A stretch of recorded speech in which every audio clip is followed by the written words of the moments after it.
1971 সালে আমাদের দ্বিতীয় স্বাধীনতার আগে, মানে 1971 দ্বিতীয়, 47 আমাদের প্রথম স্বাধীনতা, 71 দ্বিতীয়, আর 24 তৃতীয় স্বাধীনতা। এবং 1971-এর এই দ্বিতীয় স্বাধীনতার আগে এবং পরে শেখ মুজিবের রাজনৈতিক জীবন পর্যালোচনা করলে আমরা একটা ইন্টারেস্টিং বৈপরীত্য দেখতে পাই। পাকিস্তান আমলে তিনি ধীরে ধীরে হয়ে ওঠেন গণতান্ত্রিক আন্দোলনের নেতা। দাবি করা হয় যে তিনি গণতান্ত্রিক আন্দোলন করে বাঙালি জাতিসত্তার মর্মবাণী অনুধাবন করতে সহায়তা করছেন। এটা ঠিক যে তিনি 6 দফার আন্দোলন করছিলেন। তার প্রথম দফাতেই ছিল একটা গণতান্ত্রিক শাসন পদ্ধতির প্রবর্তন দাবি করা। সেই দফায় বলা হয়েছিল লাহোর প্রস্তাবের ভিত্তিতে সংবিধান রচনা করে পাকিস্তানকে একটি ফেডারেশনে পরিণত করতে হবে, যেখানে সংসদীয় পদ্ধতির সরকার থাকবে এবং প্রাপ্তবয়স্ক নাগরিকদের ভোটে নির্বাচিত আইন পরিষদ সার্বভৌম হবে। সুতরাং দেখা যাচ্ছে শেখ মুজিব প্রথম স্বাধীনতা যুদ্ধের আগে সংসদীয় পদ্ধতির পক্ষে ওকালিত করছিলেন এবং জাতির কাছে নিজেকে উপস্থাপিত করছিলেন গণতান্ত্রিক সংগ্রামের নেতা হিসাবে। 71-এর স্বাধীনতার পরে বাংলাদেশবাসী কি লক্ষ্য করলো? বিপন্ন বিস্ময়ে দেখলো গণতন্ত্রের ধ্বজাধারী মুজিব কি দ্রুততার সাথে সংসদীয় পদ্ধতিকে ছুঁড়ে ফেলা ফ্যাসিবাদী একনায়কতন্ত্র কায়েম করলো। সেই সময়ের বিরোধী রাজনৈতিক দলগুলোর সংখ্যা এবং শক্তি ছিল খুবই সীমিত এবং নগণ্য। সেই অল্প সংখ্যক সীমিত কণ্ঠ তার সহ্য হয়নি। সকল রাজনৈতিক দলের বিলুপ্ত ঘটায় স্বৈর শাসক মুজিব অতি দ্রুতই প্রতিষ্ঠা করলেন কুখ্যাত বাকশাল। সংসদে বাকশাল অনুমোদনের মাত্র 15 মিনিটের মধ্যে নিয়ম বহির্ভূতভাবে প্রেসিডেন্ট পদে শপথ নিয়ে তিনি বনে গেলেন দেশের সকল ক্ষমতার একছত্র অধিকারী। তাকে অপসারণের কোনো ধারা রাখা হলো না। তার কীর্তিকলাপ এতটাই ভয়ঙ্কর ছিল যে তখন তাকে তাজউদ্দিন আহমেদ হিসর করে দিয়ে বলছিলেন যে আপনাকে শান্তিপূর্ণ পথে অপসারণ করার পথ আপনি বন্ধ করে দিলেন। সেই সময়কার বাকশালের স্লোগান ছিল এক নেতা এক দেশ, বঙ্গবন্ধুর বাংলাদেশ। শেখ মুনি আরো এক ধাপ আগায় যেয়ে বলতেন জনতার শাসন নয়, মুজিবের শাসন চাই। অন্য সকল ফ্যাসিবাদী রাষ্ট্র এবং সরকারের মতো মুজিবের বাংলাদেশ হয়ে গেল এক দলের অধীনস্থ এক ব্যক্তির শাসন। একটা রাষ্ট্রের 3টা শাখা বা অংশ থাকে: নির্বাহী বিভাগ অর্থাৎ প্রশাসন, আইন বিভাগ অর্থাৎ সংসদ এবং বিচার বিভাগ অর্থাৎ আদালত। মুজিবের হাতে কুক্ষিগত হলো এই সবগুলি বিভাগ। তিনি নিজেই পরিণত হলেন রাষ্ট্রে। ঠিক একইভাবে হাসিনা পরিণত হয়েছিল অতি রাষ্ট্রে। এইভাবেই স্বাধীনতা যুদ্ধ পূর্বকালের গণতান্ত্রিক অধিকার আদায়ের সংগ্রামের নেতা মাত্র 4 বছরের কম সময়ের মধ্যে বাংলাদেশে ফ্যাসিবাদী একনায়কতন্ত্রের আইকন হয়ে উঠলেন। ফ্যাসিবাদের এমন একটা আইকন স্বদেশের গণতন্ত্র, মানবাধিকার, এমনকি স্বাধীনতা, সার্বভৌমত্ব, আঞ্চলিক অখণ্ডতার প্রতি কত বড় হুমকি সেটা তৎকালীন সমাজের সকলেই অনুধাবন করছিলেন। সেই কারণেই ফ্যাসিস্ট শেখ মুজিবের নিষ্ঠুর, আকস্মিক, রক্তাক্ত এবং মর্মান্তিক মৃত্যুতে দেশবাসী চমকিত হইলেও হাঁপ ছেড়ে বাঁচছিল এবং খুশিতে আনন্দে ফেটে পড়ছিল। এডিরে সাহেব এখন সেই পার্টি সং বাজান, যেই পার্টি সং আমাদের বাজানো উচিত ছিল 1975-এর 15ই আগস্টের পরে। সেই একদল বীর সেনানী, সেনাপতি এবং সৈনিকদের উদ্দেশ্যে যারা রাজতান্ত্রিক সমাজতন্ত্রের অন্ধগলিতে ঢুকে পড়া দিশেহারা বাংলাদেশকে তখন মুক্তবাজার অর্থনীতি এবং গণতান্ত্রিক বিকাশের মুক্ত স্বাধীন পদে পুনঃস্থাপন করেছিল। এদের সকলেই ছিলেন 71-এর স্বাধীনতা সংগ্রামে অংশগ্রহণকারী বীর মুক্তিযোদ্ধা। আমরা তাদের অবদান এবং আত্মত্যাগের কথা ভুলে গেছি। ওই সকল বীরকে সঠিকভাবে মূল্যায়ন, স্মরণ, শ্রদ্ধা করতে ব্যর্থ হয়েছি বলেই এই প্রিয় স্বদেশ এখনো দুর্গতি থেকে বের হয়ে আসতে পারেনি।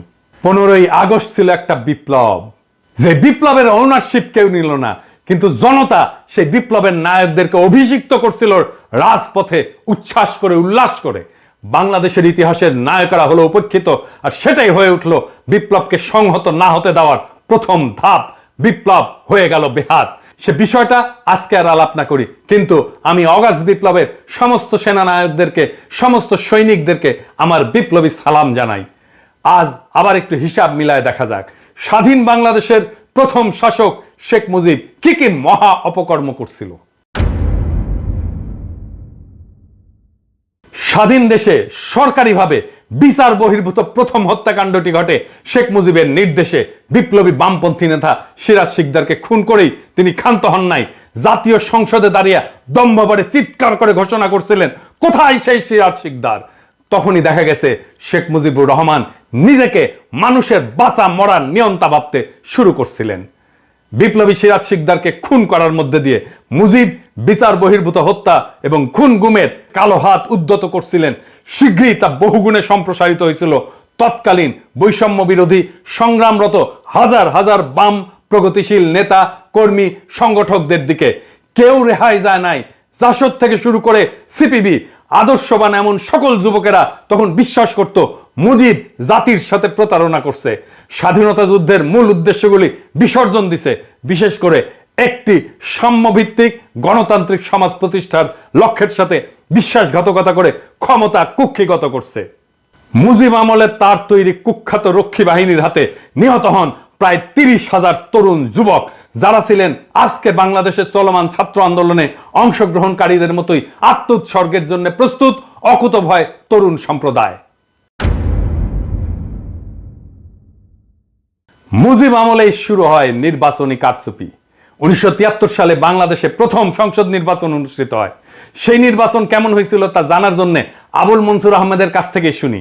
উনি লিখতেছেন, শেখ মুজিব প্রবীণ ও দক্ষ পার্লামেন্টেরিয়ানদেরকে পার্লামেন্টে ঢুকিতে না দিবার জন্য সর্বশক্তি নিয়োগ করিলেন।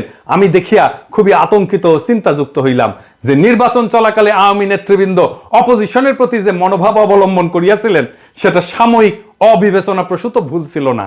তারা যেন নীতি হিসাবেই এই পন্থা গ্রহণ করিয়াছিলেন।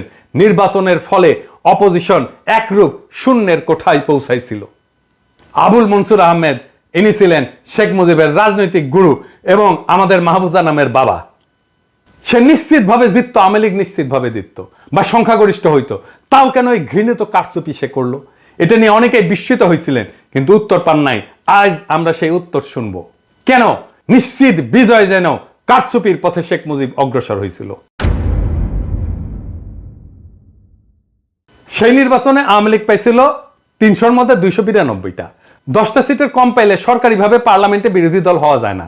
ফলে বাংলাদেশে মুজিবের প্রথম এবং একমাত্র নির্বাচনে সৃষ্ট পার্লামেন্টে কোনো বিরোধী দল ছিল না। এটা আমরা কেউ জানি না। পরবর্তীতে একদলীয় ব্যবস্থা প্রবর্তনের প্রাথমিক পদক্ষেপ ছিল এইটা। তার মানে সামান্যতম সংসদীয় বিরোধিতা সে টলারেট করবে না। সেই জন্যই সে নীতি হিসেবে গ্রহণ করছিল, যে তা নিশ্চিত হওয়া সত্ত্বেও বিপুল ব্যাপক কারচুপির মাধ্যমে সংসদে 292টা আসন নেওয়া যেন কোনোভাবে কোনো সংসদীয় বিরোধী দলও না থাকে।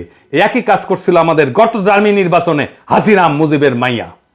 মুজিবের আরেকটা কুকর্ম ছিল লুটপাটের রাজত্ব কায়েম করা। তার দল পরিবারের লোকজন দুস্থ অসহায় সংখ্যালঘুদের সহায় সম্পত্তি, বাড়িঘর দখল, রেশন কার্ড, পারমিট বাণিজ্য, চোরাচালান, খাদ্যদ্রব্যের মজুতদারি, এই সমস্ত অপরাধমূলক কাজকে মূল অর্থনৈতিক এবং বাণিজ্যিক কর্মকাণ্ড হিসেবে প্রতিষ্ঠা করছিল।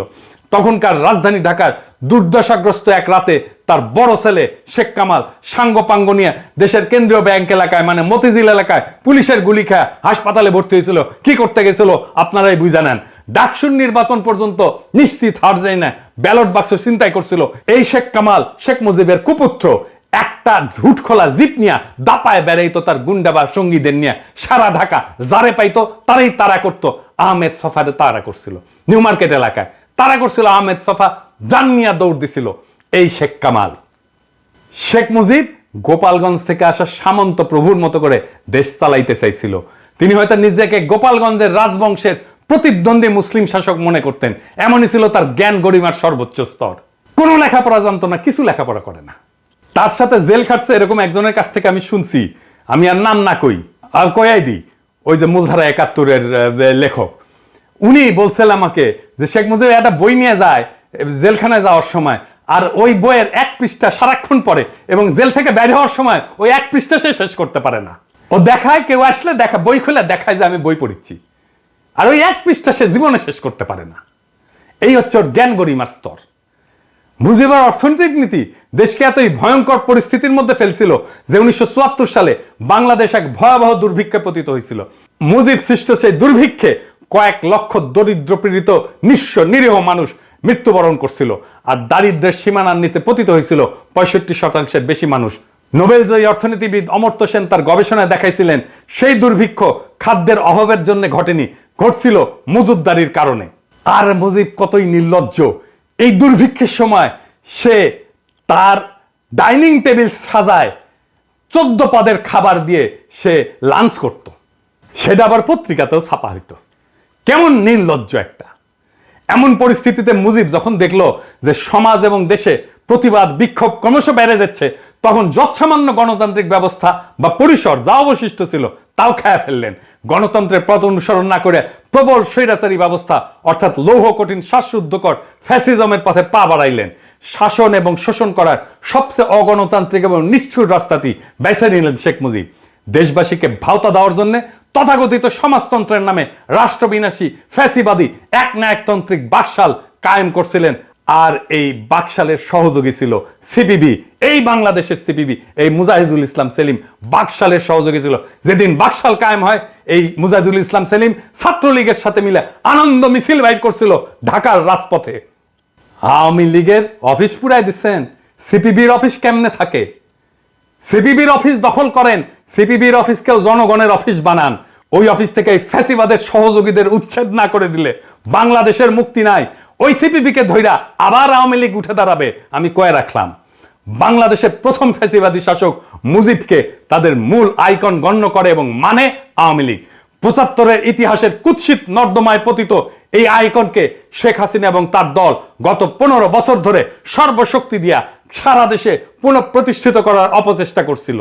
এই প্রক্রিয়ায় মুজিবের স্বৈরাচারী প্রতিটি অপকর্মকে আড়াল কইরা মিথ্যা মিথ্যিতার গুণের কলবার বহুগুণে বাড়ায় এবং দেখায় তার একটা ইতিবাচক ভাবমূর্তি প্রতিষ্ঠার চেষ্টার কোনো ত্রুটি করা নাই গত ১৫ বছর জবরদস্তি করে ক্ষমতায় থাকা স্বৈরাচারী হাসিনা সরকার। এই জন্যে রাষ্ট্রীয় ভান্ডার থেকে কয়েক হাজার কোটি টাকা খরচ করছে। এত কিছু করেও যে এর কোনো কিছু কাজে লাগেনি তা প্রমাণিত হয়েছে বাংলাদেশের কিশোর তরুণ যুবকদের নেতৃত্বে সম্পাদিত সফল আগস্ট বিপ্লবে মুজিবের সমস্ত মূর্তি, মুজিবের সমস্ত আইকন জয় বাংলা কইরা দিছে বাংলার দামাল ছাত্র জনতা। এই ঘটনা যে ঘটবে এটা আমি আগেই বলছিলাম। এডিটর সাহেব দেখান কি হবে, আমি এটা বলছিলাম, দেখান। আমরা যে লড়াইটা করছি না সেটাও বলে মুক্তিযুদ্ধ। ৭১-এর মুক্তিযুদ্ধের চাইতে কম গৌরবের না, ৭১-এর চাইতে কম রক্তাক্ত না। এই লড়াইয়ে বিজয়ী হয়ে আমরা বাংলাদেশের মানুষকে প্রকৃত মুক্তির স্বাদ দেব। আমরা নতুন রিপাবলিক গড়ব, যেটা আপনারা পারেন নাই। তো যেখানে সমান নাগরিক অধিকার নিয়ে সকল নাগরিক মর্যাদার জীবন পাবে, বাংলাদেশের সকল মানুষের সমস্ত সম্ভাবনাকে উন্মুক্ত করা হবে, দিল্লির দাসত্ব থেকে বাংলাদেশের মানুষ মুক্তি পাবে। আর আমরা কাদের সিদ্দিকীর মতো প্রকাশ্যে বেয়নের দিয়ে কাউরে খুঁচায় মারবো না বিজয়ের পরে, বা বিহারীদের সম্পদ দখল কইরা ভাগ্য বদলাইতে দেব না কাউরে। হ্যাঁ, তবে আমরা চাই বা না চাই আওয়ামী লীগ আর কোনোদিন মাথা তুলে দাঁড়াইতে পারবে না, নিশ্চিন্ন হয়ে যাবে। আর হ্যাঁ, ওই যে ড্যাডি অফ দ্য নেশনের যে সমস্ত মূর্তি টুর্তি বসাছে না হাসিনা, কাটাল রানী, ওগুলো থাকবে না। হাঙ্কারে কিছু করা লাগবে না। হাসিনার পতনের ২৪ ঘন্টার মধ্যে পাবলিক সেইগুলো মাটির সাথে মিশিয়ে দেবে। বাংলাদেশ রাষ্ট্র প্রতিষ্ঠার পর শেখ মুজিব কখনোই দেশের ঐক্য এবং জাতীয় সংহতির প্রতীক হিসেবে আবির্ভূত হননি। তিনি ছিলেন গাজী গোলাম মোস্তফার মতো চোর, ডাকাত, নিকৃষ্ট দুর্বৃত্তদের নেতা। ৭১-এর পরে শেখ মুজিব হয়েছিলেন দুর্বৃত্তদের নেতা, জনতার নেতা না। গত শতাব্দীর ৬০-এর দশকের শেষ ভাগে বাংলাদেশের সবচেয়ে মেধাবী তরুণেরা আওয়ামী লীগের ছাত্র সংগঠন ছাত্রলীগের সাথে যুক্ত হয়েছিল। একটা বৈষম্যহীন সমাজের ধারণায় উদ্দীপিত ছিল ওই তরুণেরা।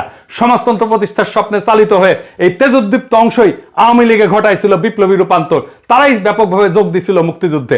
স্বাধীনতা যুদ্ধের ব্যাপক বিশাল যজ্ঞের মধ্যে এই বিপ্লবী অংশ দলটির সনাতনী নেতাদের বিরুদ্ধে চলে গেছিল।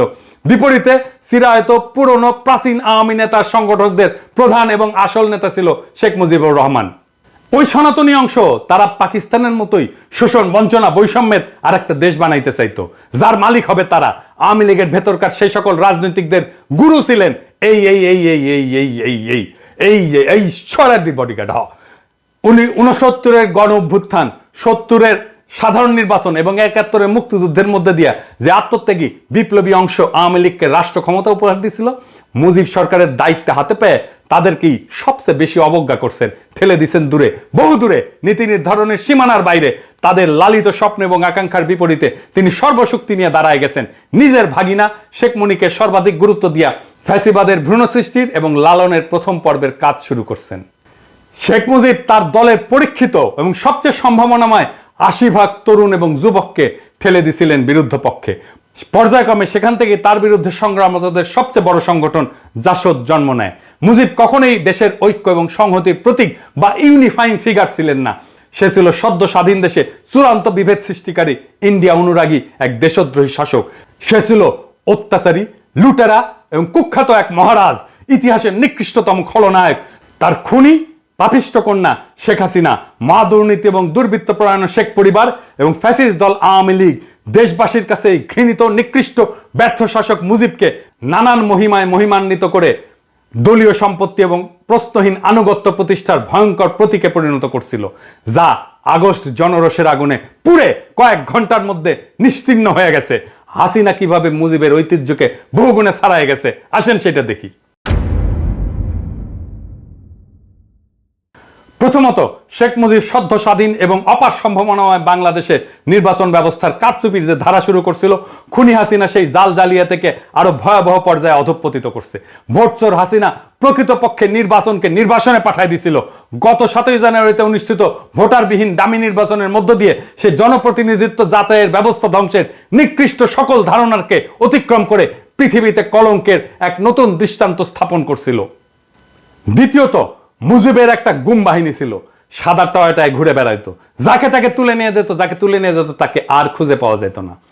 একই রকম ভাবে হাসিনারও গুম বাহিনী ছিল। খুনি হাসিনা বিচার বহির্ভূত হত্যাকাণ্ডে এত ব্যাপকভাবে বৃদ্ধি করে যে এক পর্যায়ে আমেরিকা র্যাবের উপরে নিষেধাজ্ঞা জারি করতে বাধ্য হয়। এটাই ছিল দস্যুরানী হাসিনার বিশাল উন্নয়ন ঘটানোর সহস্র গল্পের পিছনে লুকায় থাকা তার আসল কাহিনী। তার আমলে হাজার হাজার লোক মারা গেছে, অজস্র মানুষের জীবন প্রদীপ নিভে গেছে, অসংখ্য মানুষ পঙ্গু হয়েছে, দৃষ্টিশক্তি হারাইছে, দেশান্তরী হয়েছে। পুলিশ, আনসার, র্যাব, বিজিবি এবং আওয়ামী লীগ ও তার বিভিন্ন অঙ্গ সংগঠন এবং ভয়ঙ্কর ছাত্রলীগের সন্ত্রাসী হামলায় প্রাণ হারাইছেন বহু নারী পুরুষ। স্বদেশের শত শত নাগরিককে গুম করা হয়, তাদের উপরে চালানো হয়েছে অমানবিক নির্যাতন। এমন নির্মম অত্যাচারের জন্য তার যে সমস্ত বন্দিশালা বা আয়নাঘর তৈরি করছে সেই সব দেখে এবং সেখানে আটকদের উপরে ভয়াবহ নিপীড়নের বিবরণ শুনে দেশবাসী এবং বিশ্ববাসী আজ স্তম্ভিত এবং বাকরুদ্ধ হয়ে পড়ছে। তৃতীয়ত, স্বৈরাচারী মুজিব লুটপাটের যে রাস্তা তার মেয়েকে দেখায় দিয়েছিল, খুনি হাসিনার আমলে সেই সড়ক দৈর্ঘ্যে প্রস্থে শতগুণে বেড়া গোটা অর্থনীতিকে গিলে ফেলছে। আজ অবস্থা এমন পর্যায়ে পৌঁছেছে যে হাসিনা সামান্য পিয়নো 400 কোটি টাকার মালিক বনে গেছে। উন্নয়নের ধোঁয়া তুলে হাসিনা এবং তার লেসপেন্সারেরা এবং সহযোগীরা দেশ থেকে 80 বিলিয়নেরও বেশি ডলার বিদেশে নিয়ে গেছে। তার উৎসাহ এবং প্রত্যক্ষ সহযোগিতায় এই সমস্ত লুটেরাদের জন্য বিভিন্ন উন্নত দেশে তৈরি হয়েছে বেগম পাড়া। চতুর্থত, দেশের সকল বিরোধী দলের বিরুদ্ধে অভূতপূর্ব দমন নীতি চালায়। রাজনৈতিক প্রতিপক্ষের লাখ লাখ নেতাকর্মীকে বিনা বিচারে আটকাই রেখা, লক্ষ লক্ষ মিথ্যা মামলা দিয়া, এলাকা ছাড়া, থানা ছাড়া, জেলা ছাড়া কইরা পুরা নির্বাচনী ব্যবস্থা ধ্বংস করে দিয়ে খুনি হাসিনা দেশকে বিরোধী রাজনীতি শূন্য করে ফেলতে চাইছিল। প্রকৃতপক্ষে সে নব্য বাকশালের পত্তন করছিল। দেশের নির্বাহী, আইন, বিচার বিভাগ এই সবই সে ঢুকায় ফেলছিল তার হাতের মুঠায়। বেঘরে নিহত তার বাবার মতো সেও নিজেকে স্থাপন করছিল রাষ্ট্রের উপরে এক অতি রাষ্ট্রের ভূমিকায়। পঞ্চমত, ভিন্ন আরেক দিক থেকে তুলনা করলে মুজিবের বাকশালের চেয়ে খুনি হাসিনার নব্য বাকশাল ছিল অনেক বেশি ভয়ঙ্কর। আর তা হলো আইকন মুজিবের আদলে সে ফ্যাসিবাদী বাকশালী শাসন কায়েম রাখার জন্য লক্ষ প্রাণের বিনিময়ে অর্জিত আমাদের স্বাধীনতা, সার্বভৌমত্ব, আঞ্চলিক অখণ্ডতাকে বিসর্জন দিয়া দেশটাকে ইন্ডিয়ার উপনিবেশ বানায় দিছিল। মোদির মৌলবাদী হিন্দুস্তানের সক্রিয় সাহায্য ছাড়া হাসিনার পক্ষে তার ফ্যাসিবাদী শাসন তথা মুজিবীয় আইকন এবং মিথ্যার ভরা ভাবমূর্তি বজায় রাখার আর কোনো উপায় বা পথ অবশিষ্ট ছিল না। জরুরি আর একটা দিক আমাদের নিরীক্ষা করা উচিত। কি সেই দিক? আইকন হিসাবে মুজিবকে মেনে নিলে তা কেবল খুনি হাসিনা এবং তার পরিবারের ফ্যাসিবাদী শাসনের অধীনে প্রজন্মের পর প্রজন্ম কাটানোর জন্য যথেষ্ট ছিল না। একই সাথে আওয়ামী লীগ ইন্ডিয়ার কাছে গোটা বাংলাদেশকে বন্ধক দিয়া মুসলিম বিদ্বেষী প্রতিবেশী দেশের উপনিবেশের প্রজার দুর্ভাগ্য বরণে বাধ্য করতে চাইছিল আমাদেরকে। এর বিরুদ্ধে আমরা আমাদের দ্বিতীয় মুক্তিযুদ্ধ শুরু করছিলাম। আমরা জানতাম এই যুদ্ধে জিততে হলে মুজিবের হাত ধরে আসা বাকশালী ফ্যাসিবাদকে চিরতরে কবর দিতে হবে। নারী পুরুষ নির্বিশেষে বাংলাদেশের কিশোর তরুণ যুবকেরা তা করে দেখাইছে। আমরা জানতাম জিততে হলে অর্থাৎ বিজয়ের রঙিন পতাকা ছিনা আনতে হলে ইন্ডিয়ার আধিপত্যবাদের কালো হাতকে চিরতরে ভেঙে দিতে হবে। বাংলাদেশের বীর জনতা হেলিকপ্টার, গানশিপ, আর্মার্ড ভেহিকল, গুলি, স্নাইপার, টিয়ার গ্যাস, লাঠির মুখোমুখি দাঁড়ায় শত শত প্রাণ বিসর্জন দিয়ে হাজার হাজার চোখ হারিয়ে অঙ্গহানি ঘটায় মহাগৌরবের সাথে দেশের জন্য পবিত্র সেই কর্তব্য এবং দায় সম্পন্ন করছে। আমরা এক নদী রক্ত পালায় আবার আমরা স্বাধীনতার সূর্যকে ছিনায় আনছি। এই মহান যুদ্ধে বিজয়ী হওয়ার সাথে সাথেই বাস্তবেই মুজিবের ফ্যাসিবাদী আইকন ভেঙে চুরে টুকরা টুকরা হয়ে গেছে। ইনশাল্লাহ নিশ্চয়ই আর কোনোদিন এই মহাদানব বাংলার পবিত্র মাটিতে ফিরে আসতে পারবে না। সুতরাং আজকে পরাজিত শক্তির যেসব এজেন্টেরা 15ই আগস্টকে জাতীয় শোক দিবস হিসেবে পালন করার ধৃষ্টতা দেখায়, প্রস্তাব করে, তাদেরকে স্পষ্ট ভাষায় বলে দিতে চাই, গণতন্ত্র হত্যাকারী মুজিবী আইকনের স্থান নব্য স্বাধীন দেশে আর কখনোই হবে না। এই ধরনের অপচেষ্টা আপনারা বন্ধ করেন। এই মোহ চিরদিনের জন্য ত্যাগ করেন। প্রাণপ্রিয় মাতৃভূমিতে এই দিবসটি আর কোনোদিনই মুজিবের নামে পালন করা হবে না ইনশাল্লাহ। এখন থেকে প্রত্যেক বছর 15ই আগস্ট এই দিনটি আমরা গণতন্ত্র পুনরুদ্ধার দিবস হিসেবে বিপুল উৎসাহের সাথে আনন্দ উল্লাস এবং উৎসবের সাথে পালন করব। আমরা স্মরণ করব সেই বিপ্লবী বীরদের যারা আমাদেরকে এই 15ই আগস্টে গণতন্ত্র উদ্ধারের ক্ষেত্রে সেনানীর ভূমিকা, পথ প্রদর্শকের ভূমিকা এবং বিপ্লবী ভূমিকা পালন করছিল। আমরা এইখানেই থেমে থাকবো না। আমাদের বিপ্লবের একটা প্রধান অঙ্গীকার হলো ফ্যাসিবাদকে চিরতরে বিদায় করা। আমরা সেই পবিত্র অঙ্গীকার অবশ্যই বাস্তবায়ন করব। যারা ফ্যাসিবাদকে ফিরে আনতে চায়, একে পুনর্বাসন করতে চায়, তাদেরকে হুঁশিয়ার করে বলতেছি, এখানে থামেন। এই প্রসঙ্গে ব্রিগেডিয়ার সাখাওয়াত হোসেন আপনারে বলতেছি, যথেষ্ট বলছি, আপনি থামতেছেন না। আপনারে আজকা আমরা জনতার পক্ষ থেকে যেই খেতাব আমরা এতদিন হাসিনার লোকদেরকে দিছি, সেই খেতাব আপনারে দিলাম। এডিটর সাহেব জাউরার জাউরা সিল মেরে দেন। আর একবার মারেন, 3 বার মারেন, শুয়ারের বাচ্চা, তোর পাছার মধ্যে সিল মেরে দেবো আমি। হারামজাদা, তুই খুনিদেরকে সংগঠিত হতে বলার কে? কোন এখতিয়ারে, কোন জোরে তাদের পুনর্বাসিত করতে চাস তুই? কার স্বার্থে, কোন পক্ষে কথা বলতেছিস? শুয়ারের বাচ্চা, তোর স্বরাষ্ট্র মন্ত্রণালয় তোর পাছা দিয়ে গুটি ঢুকাই দিব। হারামজাদা, বান্দির পুত, মাদারচোদ। খুনি হাসিনা গত 15 বছর ধরে ইন্ডিয়ার প্রয়োজন এবং হীন স্বার্থে বাংলাদেশের সশস্ত্র সেনাবাহিনীর বিভিন্ন স্তরে যে অশুভ পরিবর্তন ঘটাইছে, অফিসার স্তরে যে পরিমাণে দুর্নীতিগ্রস্ত দালাল অসৎ মাল ঢুকাইছে, তাদের ব্যাপারে দেশবাসী সতর্ক, সজাগ এবং সচেতন আছে। ইন্ডিয়ার অনুমোদন নিয়ে বসানো সেনাপতিরা এই মাদারচোদ সাখাওয়াত তোরে এই অন্তর্বর্তীকালীন সরকারের মধ্যে ঢুকাইছে। আমরা জানি তুই কিভাবে ঢুকছিস। তোরে আজ শুনতে হবে সেই রাজপথ মহাসড়কের কথা, যেখানে জনতার মিছিল এসা দুঃশাসনের তক্তে তাও পুরাই দিছে, ওদের ঘৃণিত অপশাসনকে কবর দিছে। জনতার যেই মহাশক্তি, তাদের যদি চিনতে না পারিস, তোরে আমরা চিনাই দেব টাইম মতো, ঘাড় ধইরা ওই সচিবালয় থেকে বের করে দেব পাছায় লাথি দিয়া। প্রিয় দেশবাসী, প্রতি বিপ্লবের কথা বলতেছে। বিপ্লব করছি, প্রতি বিপ্লব ঠেকানোর ক্ষমতা, সামর্থ্য, হিম্মত আমাদের আছে। প্রতি বিপ্লবীরা সামনে আসুক, দেখাই দেব কিভাবে বিপ্লব রক্ষা করতে হয়। আমরা শহীদদের কাছ থেকে শিখছি কিভাবে জীবন দিতে হয়। আমরা শহীদদের কাছ থেকে শিখছি কিভাবে বুক চিতায় দাঁড়াইতে হয়। আমরা শহীদদের কাছ থেকে শিখছি কিভাবে বিজয়কে সংহত করতে হয়। আমরা কইরা দেখাবো। আসিস, কার কত ক্ষমতা আছে, প্রতি বিপ্লব ঘটাইতে আসিস।